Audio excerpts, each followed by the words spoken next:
Welcome to Chatterpoint Research English and welcome all my subscribers, viewers, ladies and gentlemen, brothers and sisters.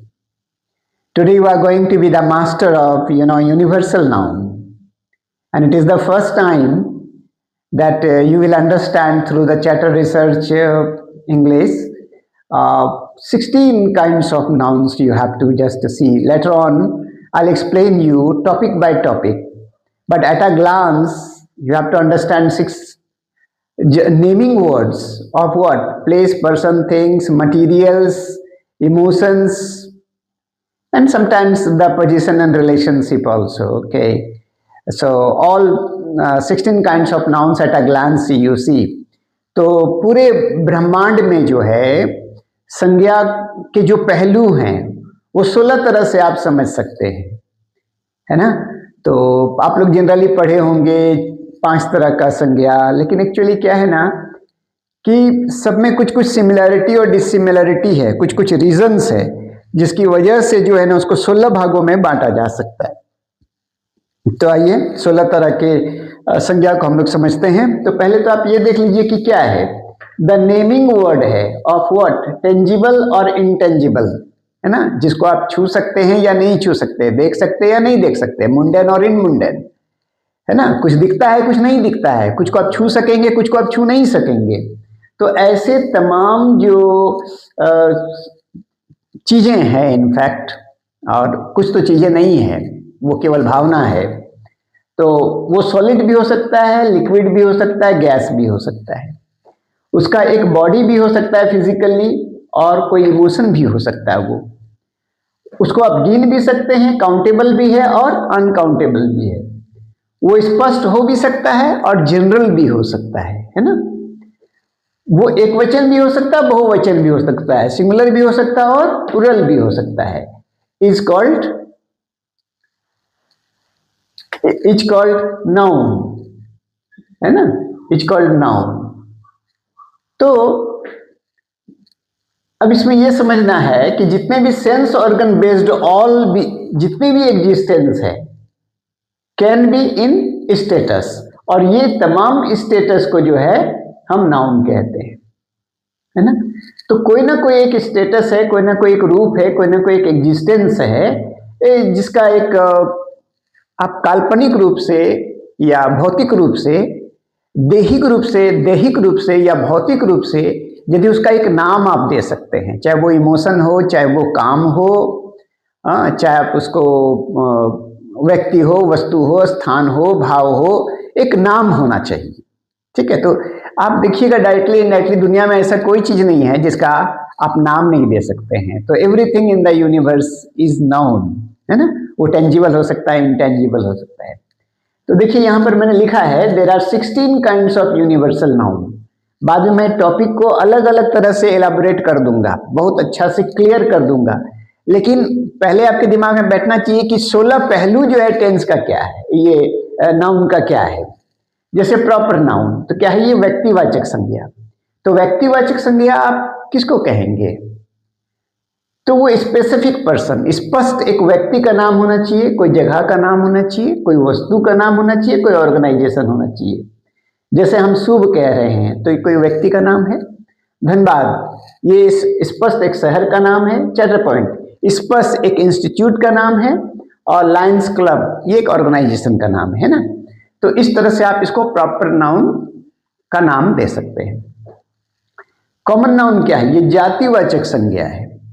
तो ये general people, है ना। जैसे कि अगर आप बॉय बोल देंगे तो संसार के जितने बॉय हैं, अगर आप गर्ल कह देंगे तो संसार के सारे गर्ल हैं, अगर आप सिटी कह देंगे तो संसार के सारे सिटी हो सकता है, विलेज कह देंगे तो सारे संसार के विलेज हो सकते हैं, है ना। तो उसी तरह से पीपल, प्लेसेस, थिंग्स और एनिमल्स।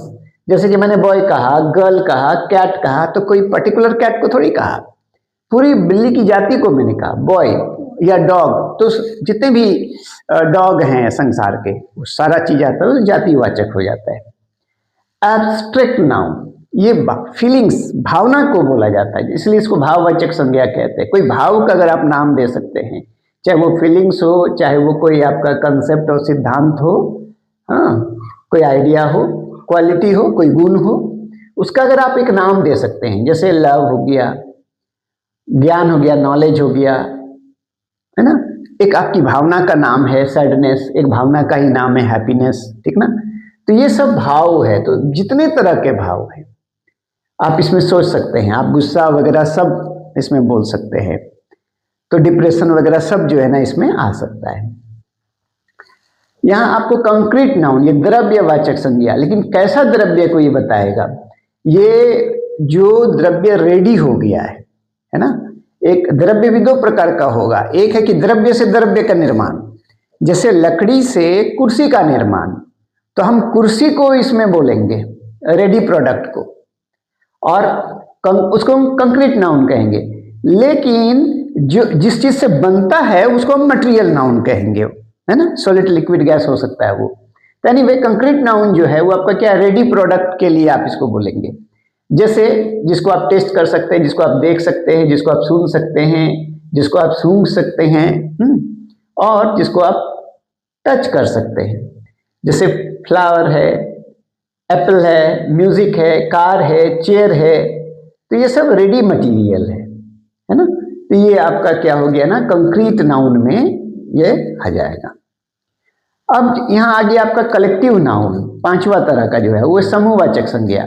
तो समूह, एक ग्रुप का अगर आप नाम दे सकते हैं, जैसे ग्रुप ऑफ पीपल हो उसका नाम, ग्रुप ऑफ एनिमल्स हो उसका कोई एक नाम दे दीजिए, और कोई चीज का एक अगर ग्रुप हो, है ना, जैसे बंच ऑफ कीज आप कहते हैं।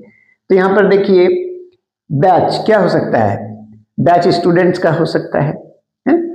जहां जहां बैच होगा, एक ग्रुप होगा, स्टूडेंट्स का ग्रुप होगा, तो batch of students, a batch of जज, है ना, अ बेंच ऑफ जज, ऐसा भी हो सकता है।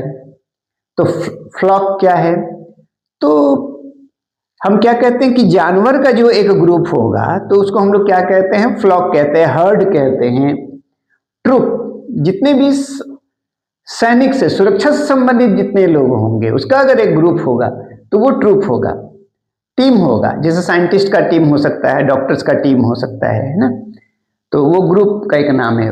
बंच, एक गुच्छा, तो चाबी का भी गुच्छा हो सकता है, अंगूर का भी गुच्छा हो सकता है, तो बंच।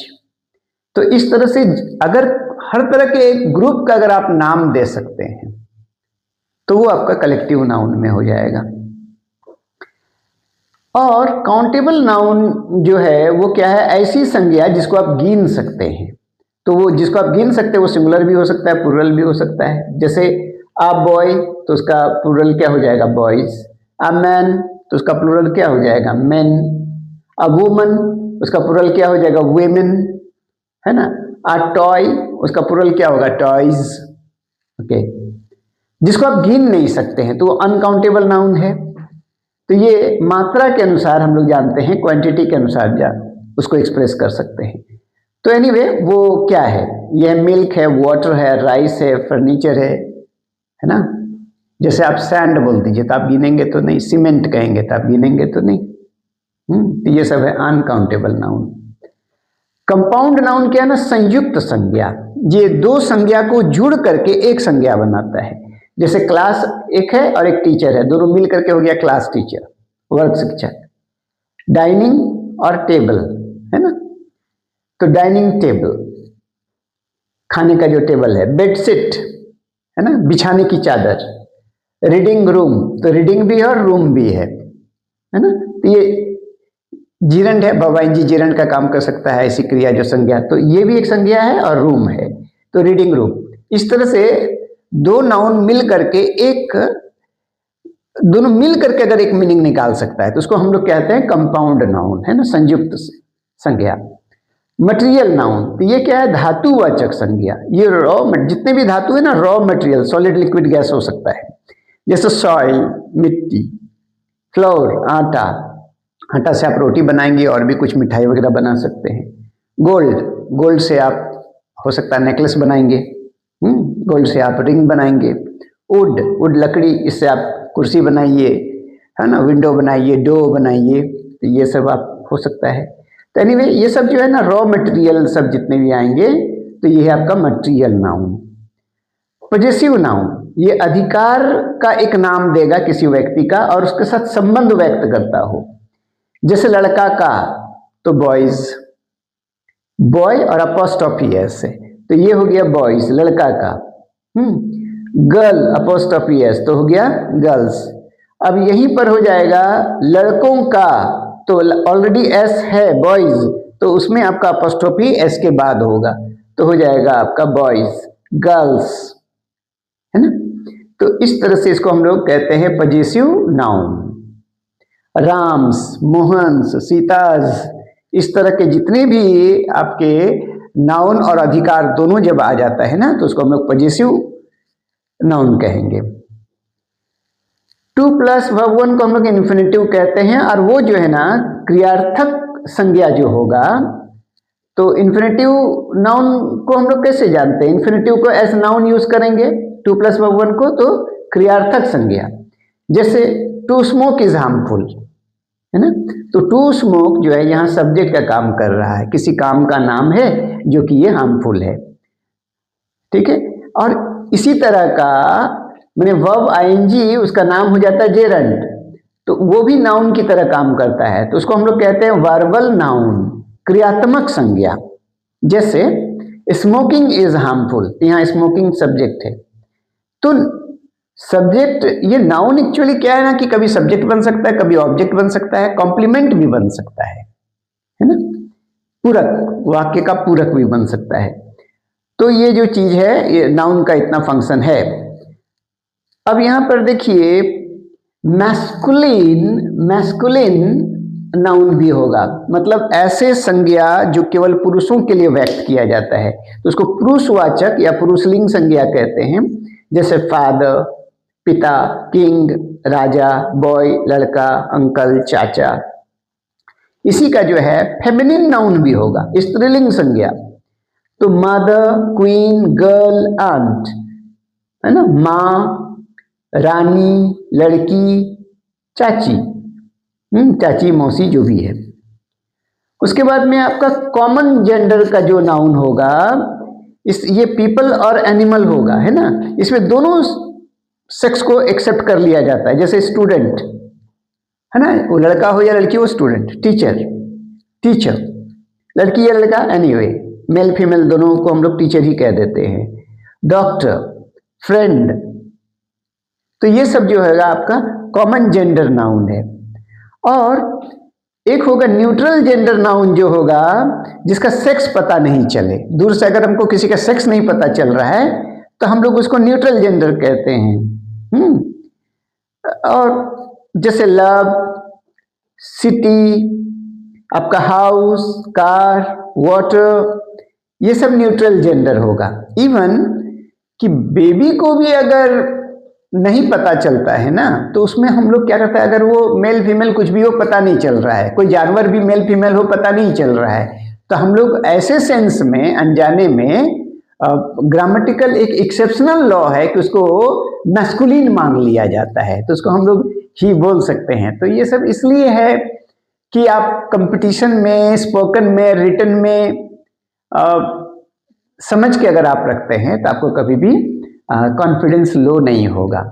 तो इंग्लिश सीखने का एक प्रोसेस है, तो spoken English, written English, competition, इसके लिए जो छोटे छोटे एलिमेंट्स आपको जो सीखना है, तो ये जो नाउन है उस समय क्या करेगा संज्ञा कि ये सब्जेक्ट बन सकता है और ऑब्जेक्ट बन सकता है, किसका, सेंटेंस का, है ना। तो आपको नाउन का काम, प्रोनाउन का जो काम है, ये सब्जेक्ट और ऑब्जेक्ट बनता है सेंटेंस का। तो सेंटेंस बनाने में 3 चीजों की जरूरत होती है, सब्जेक्ट, वर्ब, ऑब्जेक्ट, जिसमें से सब्जेक्ट और ऑब्जेक्ट को आप इससे समझते हैं। तो इसको कई बार देखिए, सुनिए, और इसको मैं स्टेप बाय स्टेप छोटे छोटे टुकड़ों में आप इसको समझाऊंगा।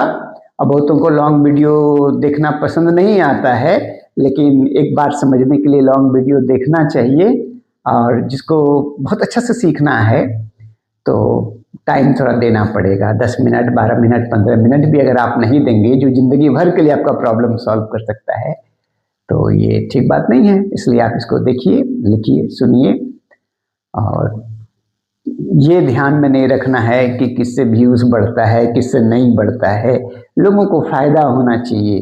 समझाने वाले को भी मज़ा आ जाए, समझने वाले भी अगर इंटरेस्टेड हों तो उसको भी मज़ा आ जाए। तो एनीवे दोनों का ज्ञान, एक को सेटिस्फेक्शन मिलेगा, एक का ज्ञान बढ़ेगा। It's good. तो ठीक है, थैंक यू वेरी मच। आप इसको पसंद करते हैं तो लाइक करिएगा, सब्सक्राइब करिएगा, कोई गलती हो तो कमेंट भी करिएगा, और हो सके तो सब्सक्राइब भी करिएगा। इससे औरों को भी फायदा होगा, मेरे को भी मोटिवेशन मिलेगा। That's all. Thank you very much my friend.